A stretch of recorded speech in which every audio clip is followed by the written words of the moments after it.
ça va faire 30 ans. Mais je m'en souviens comme c'était hier. Bah, je me suis fait kiffer, mais j'ai fait kiffer plein de gens et je me dis, mais c'est ouf. On a juste envie d'extérioriser ça, d'en parler.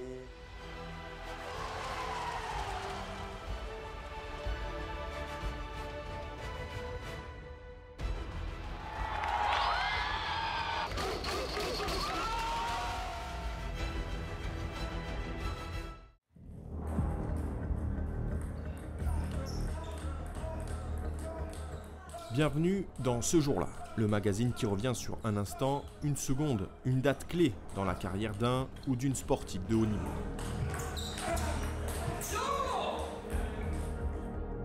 Aujourd'hui, focus sur le pongiste Emmanuel Le Besson, et une date en particulier, celle du 23 octobre 2016.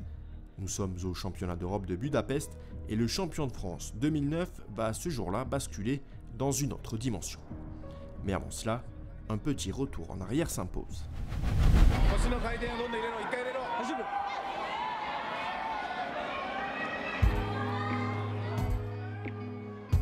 1976, Jacques Secrétin devient champion d'Europe de tennis de table. Depuis, plus rien, pas même Jean-Philippe Gatien, pourtant champion du monde en 1993. Tout s'apprête à changer le 23 octobre 2016 à Budapest. Éliminé dès le premier tour des Jeux Olympiques de Rio quelques semaines plus tôt, Simon Gauzy, 22 ans, 19e joueur mondial, 6e européen, et Emmanuel Le Besson, 28 ans, 38e joueur mondial et 17e joueur européen, se retrouvent en finale des championnats d'Europe.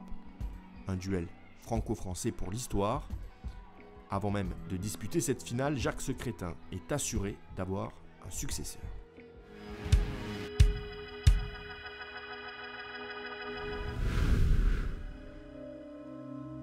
2016, pour moi, ça a été l'année, tant au niveau privé que professionnel, qui a été incroyable. Il y a eu la naissance de mon fils en début 2016. Si je reprends un peu chronologiquement, il y a eu aussi en mars 2016, le même jour que la naissance de mon fils, cette défaite en quart de finale des championnats du monde par équipe avec une balle de match pour nous, où je perds 13-11 au dernier set en quart de finale. Mon fils était né 3 heures avant, je n'avais pas pu être là avec ma femme.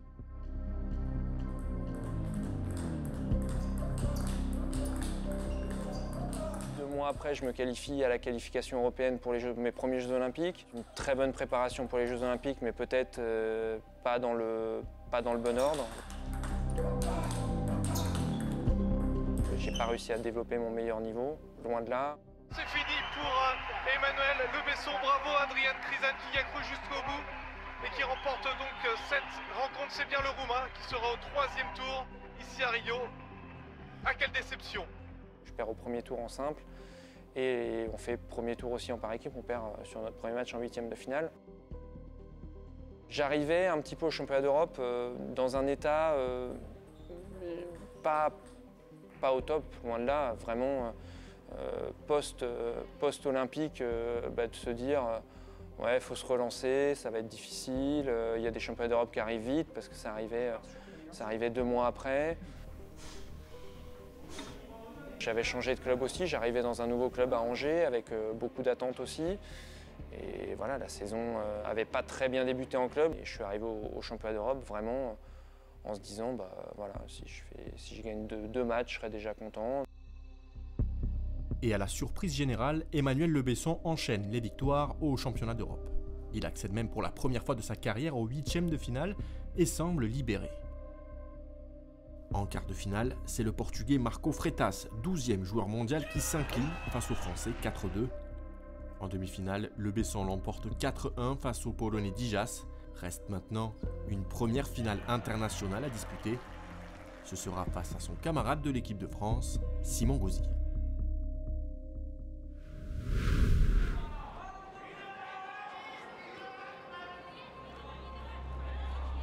Juste avant, tout simplement, quelque chose que j'ai peut-être pas fait très souvent, un appel à ma femme, voilà, je lui ai dit je suis déjà content d'en être là.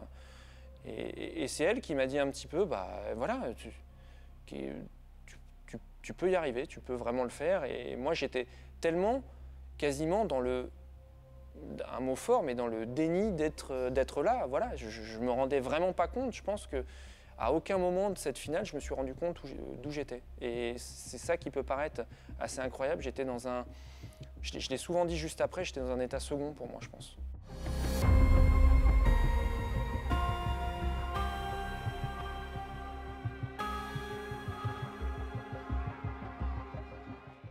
C'était forcément un match pas comme les autres, parce que il y avait Simon en face, qui est quelqu'un que j'apprécie énormément. On se connaissait très bien, mais ce qui était assez paradoxal, c'est qu'on ne s'était jamais joué.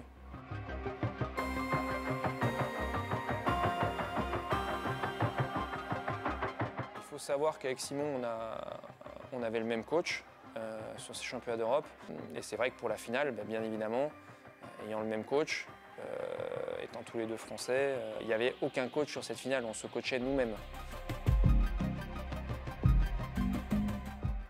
Et donc au final, oui, il y avait on se connaissait très bien, mais dans un match, il y a des fois des choses qui peuvent changer. Et d'être un peu dans l'inconnu de comment il allait réagir, c'était peut-être mieux pour moi, je pense.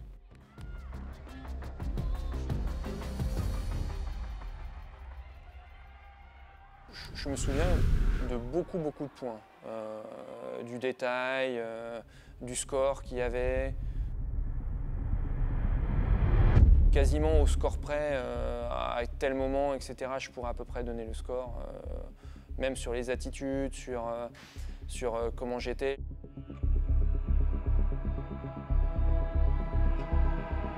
Voilà, le premier set, il mène 9-4, il doit le gagner, je m'en sors avec de la réussite.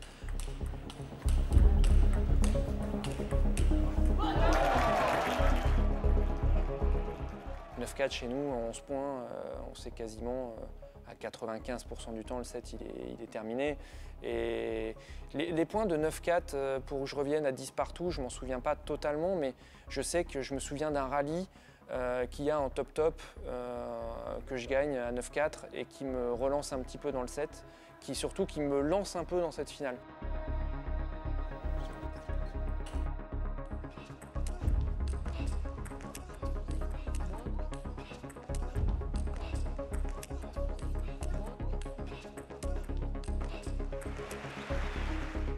Et après, je m'en souviens qu'aux avantages, il a une ou deux balles. Il fait 2 fautes en flip, une sur ma balle de 7 et une sur une balle de 7 où il peut me la jouer dans le revers. Il essaye de la jouer un peu dans le coup droit, un peu à contre nature. Et voilà, le fait de gagner ce premier set m'a donné forcément beaucoup de confiance.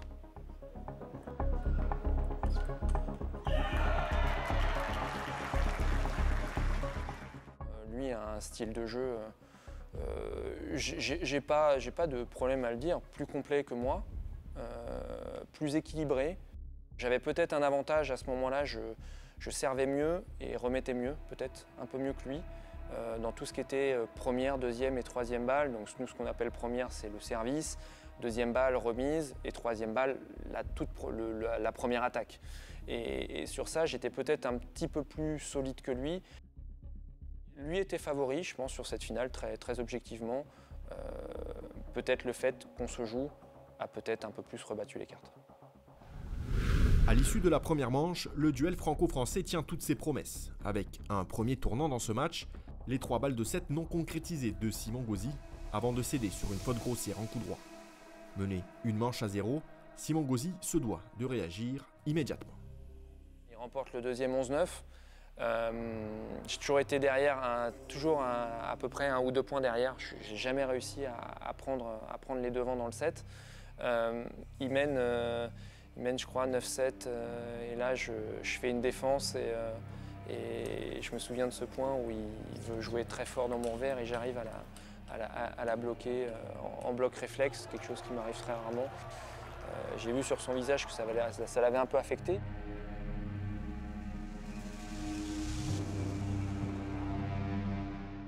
J'ai le service et il marque 2 points sur mon service en faisant un super choix à 9-9 parce qu'il ne l'avait pas fait depuis le début du match. Il vient se tourner en revers dans le coup droit et il vient flipper fort dans mon coup droit alors que moi j'avais anticipé le pivot. Donc ce point-là, je m'en souviens très bien. Et à 19 aussi, pas un semi-rallye mais un truc où il contre-top vraiment bien. Il joue très bien ces 2 points-là Et à ce moment-là, quand je reviens à ma chaise, j'ai le sentiment de me dire « Ah ouais, ça y est, il est peut-être un peu plus relâché encore et ça va être très compliqué ». Je me souviens par contre que je suis encore beaucoup mené dans le troisième. Je suis mené 7-3, j'étais vraiment très très loin et je ne sais pas non plus trop comment je le gagne ce set. Il a un petit trou d'air aussi au milieu du set avec une ou deux fautes en démarrage. Je l'ai beaucoup fait jouer.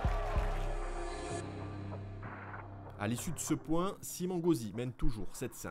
Mais ce rallye va laisser des traces. Emmanuel Le Besson inscrira par la suite 6 points d'affilée pour l'emporter finalement 11-7 et prendre les devants dans cette finale, 2 manches à 1. Là, je suis revenu par contre à la chaise en me disant voilà, il va falloir lui remettre encore un gros coup de pression, un bon coup de pression au début du quatrième parce qu'il va quand même commencer à cogiter. Dans sa tête, il peut se dire j'aurais pu mener 3-0, il est mené 2-1. Et voilà, je sais que je fais un très très bon départ au quatrième et que le quatrième, je le gagne assez facilement. 11-3 ou 11-4 de mémoire, je ne sais plus. Simon Gauzy a complètement décroché dans le 4e set, perdu 11-3. Un changement de t-shirt comme pour redémarrer la rencontre ne suffira pas à le ramener dans un match au cours duquel il enchaîne désormais très rapidement les points, comme pour en finir au plus vite.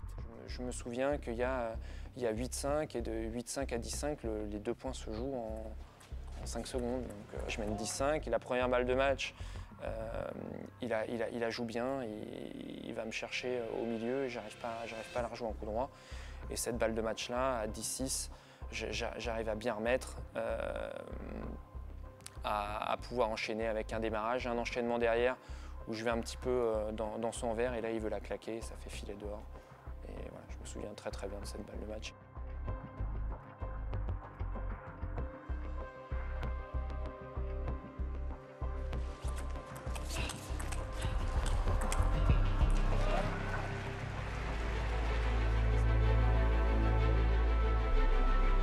Je me retourne et moi-même, mon geste à la fin du match, déjà de 1, je voulais pas être non plus trop expressif parce que j'ai beaucoup de respect pour Simon et c'était tellement particulier que je me voyais pas être voilà, complètement partir un peu dans tous les sens. Gagner un majeur, jamais j'aurais pensé ça dans ma carrière. J'ai surtout pensé à ma famille et à me dire ouais, je suis parti, mais c'était vraiment pour faire un truc comme ça, voilà, c'était complètement inimaginable.